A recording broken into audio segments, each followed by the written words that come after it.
My breach with Islam started as far back as I could discern things. More to the point, I never embraced Islam in the first place, although I was born and raised in a Muslim family. For one thing, I had a very difficult time following a so-called religion whose founder and followers had butchered my ancestors, raped and sold our women, burned our libraries, and destroyed our magnificent culture. Islam was forced down the throats of Iranians with the sword of Allah. In my heart, I never considered myself a Muslim. However, I didn't reveal this until later in life for fear of retribution by radical Muslims. Sharia law stipulates that any Muslim who turns his back on Islam should be given a chance to revert to the faith. For an unrepentant male apostate, death is the prescribed punishment and life imprisonment for the female apostate. Kill whoever changes his religion, says Sahih al-Bukhari. Islam considers an apostate as a person who unilaterally breaks the covenant he has made with the faith. An apostate is condemned as guilty of turning his back on Allah's immutable eternal religion.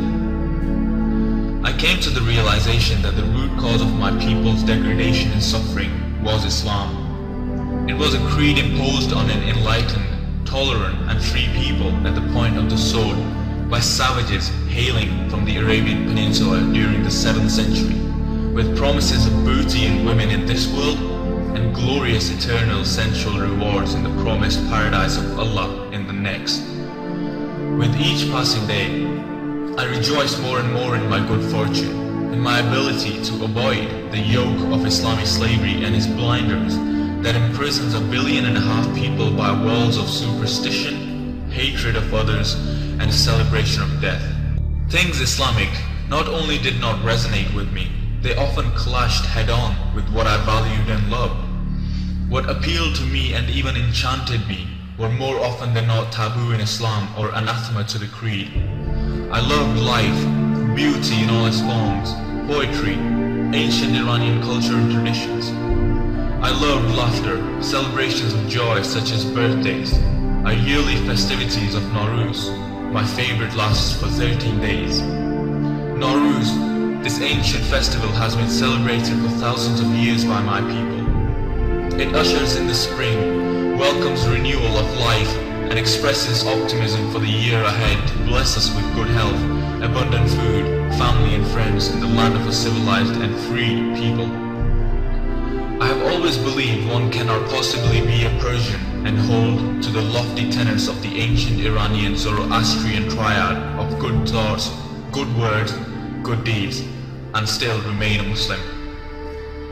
In the same fashion, one cannot cherish American values, the Bill of Rights, and the United States Constitution and be a true Muslim. They are comprehensively incompatible with Sharia law. Iranian Muslims are victims of the Islamic virus that has destroyed in them their traditional respect for diversity. It is the Iranian ancient fundamental belief in the validity and value of diversity that is enshrined in the Cyrus the Great Cylinder, the unconditional respect for the complete rights of all the people of the world that has held the nation together over the millennia. Although Islam was imposed on Iran some 1400 years ago, Iranians deeply value their own ancient non-Arab identity and have never fully surrendered to the Arab culture. Currently, a large number of Iranians are completely fed up with Islam and they want to leave this dogma of hate and violence. In fact, many had already done so, but they simply aren't able to come forward and announce it for obvious reasons. Such duplicity exists within the Iranian culture. Originally, Iranians were forced to accept Islam to save their lives from Arab invaders, but deep within the heart of every single Iranian alive today exists a burning resentment to the Arab Islamic invasion of their homeland and culture. It is ironic that many Iranians may actually confess to being Muslims, yet an overwhelming number of Iranians have never read the Quran or understand its language. The events in history have toughened present-day Iranians. They have become great pretenders. But the totality of 1400 years of Islamic barbarity and savagery must end. We no longer need to pretend that we are practicing Muslims, when in fact we are not. Realistically speaking, there is perhaps 10 to 15% of the population that continues to support the clerical system in varying degrees. Many in this group are government employees, mullahs, and hired thugs such as the Basiji. Also, the regime has some backers among the poor, the less educated, and the deeply religious. Yet the alienation from the regime and Islam spans the entire spectrum of the Iranian society, with the intelligentsia and the university students leading the determined opposition to end Islamic rule. Masses of Iranians are irreparably alienated from a corrupt and oppressive Islamic rule. The rule of the Islamic Republic of Iran is crumbling. The previously solid edifice is finally showing many cracks that continue to grow. There are just too many fault lines to list here. My fellow secularist Iranians and I have indeed done and continue to do what we can to help our compatriots in Iran who are on the front line fighting Islam and the Islamic regime.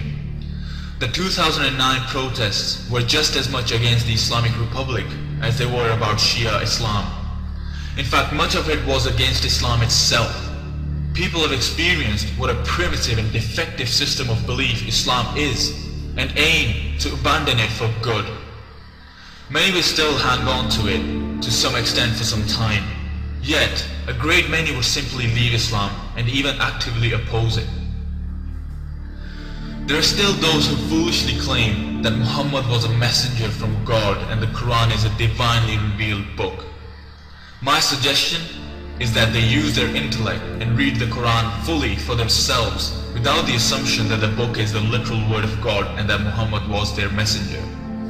Without this assumption as their starting point, they will find better than 90% of the book is about violence, threats of hell, exclusion of people, and the like.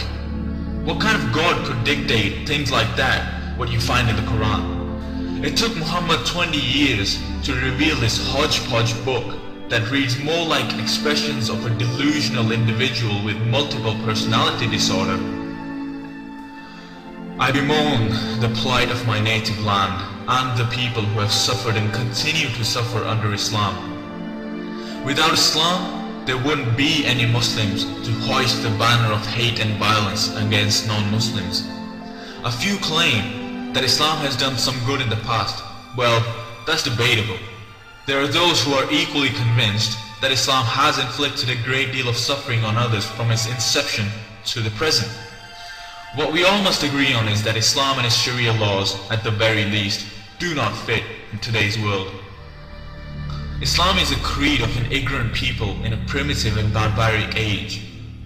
It is fixed in time and place. It harbors the ambition of taking the 21st century world back 14 centuries and ruling it by its dogma of violence, intolerance, injustice, and death. Yet, Islam is not only an obsolete vestige of a defunct era, but itself is an infinitely fractured belief that can hardly put its own home in order. The numerous Islamic sects are at each other's throats. Subsects and schools despise each other as much as they hate non-Muslims. Hatred, not love, drives Islam. I'm not against Muslims. I'm not against Muslims. I condemn Islam with all its derivatives and those who support and promote it. Regrettably, Islam cannot be reformed. Keep in mind that Islam claims it is the perfect eternal faith for mankind. Splits have occurred and will continue to occur in Islam. Yet, reformation has not happened in nearly 1400 years and is not going to happen. Islam is carved in granite, just the way it is, no change. Allah's book is sealed. In the monumental task of dealing with Islam and its variations, every individual, group and government must combine their resources and energies to prevail. We must urge all people to resist Islam's encroachment and not be deceived by a sanitized version presented in non-Islamic lands. The destiny of civilized life hangs in the balance. Shrinking of this responsibility would be an unpardonable act of every enlightened human being and organization that values human liberty and dignity.